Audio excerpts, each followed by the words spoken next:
Building it brick by brick.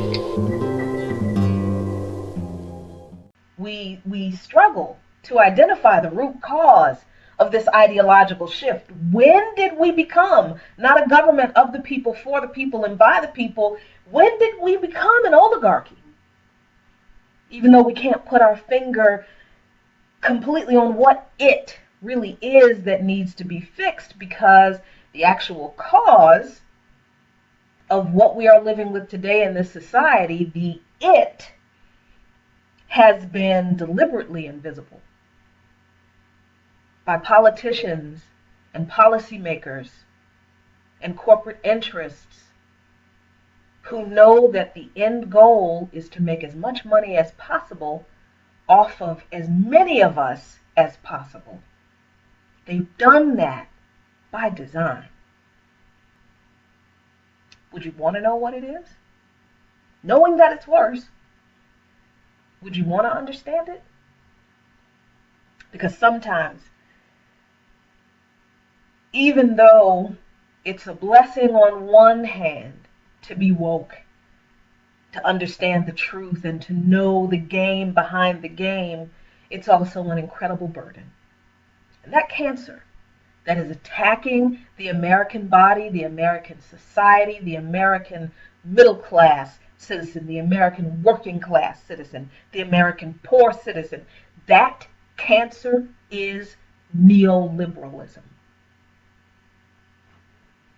It's a word that a lot of us didn't know existed until 2016, but it's actually not a new word, and it's not a new concept. It's been around since 1938 or so. The goals of neoliberalism are where the problems lie. Because the goals of neoliberalism are the privatization of all public services. And it is the market that decides whether we get life, whether we get liberty, and whether we are allowed to pursue happiness or not. One of the things that neoliberalism wants to get out of the way is democracy. In some respects, it's been absolutely overt about that. Friedrich Hayek, in The Constitution of Liberty, saw democracy as an impediment to the freedom of the very rich. When he visited Chile under Pinochet, he said he would rather live in an economically liberal dictatorship than in a democracy without economic liberalism. So there's a profound irony here in that neoliberalism was supposed to get the state out of the way, but it requires intense state involvement in order to function.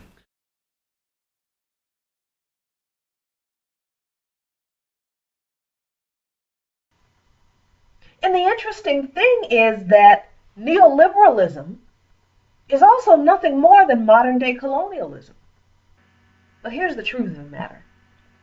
When you look at New Orleans pre-Katrina, the infrastructure, the social structure, the educational system, the public services pre-Katrina, and you look at Katrina, you look at New Orleans after Katrina, you realize that what Brownie did in Louisiana was a part of the neoliberal plan.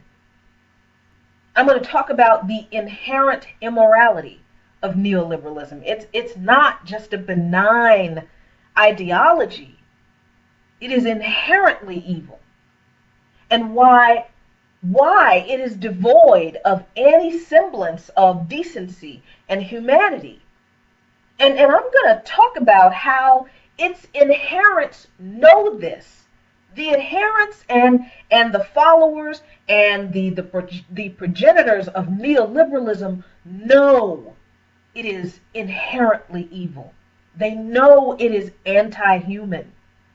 They know it, and they push it anyway.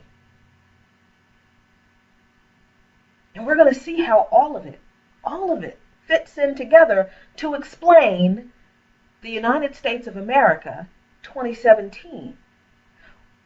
Or as I am beginning to look at us in the frame of neoliberalism, the feudal states of America.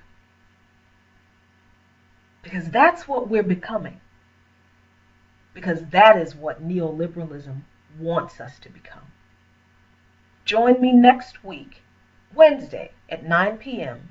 for part 2 of our discussion on neoliberalism. Thank you for joining me. This is Jacqueline Luqman, and this is Brick by Brick. Building it brick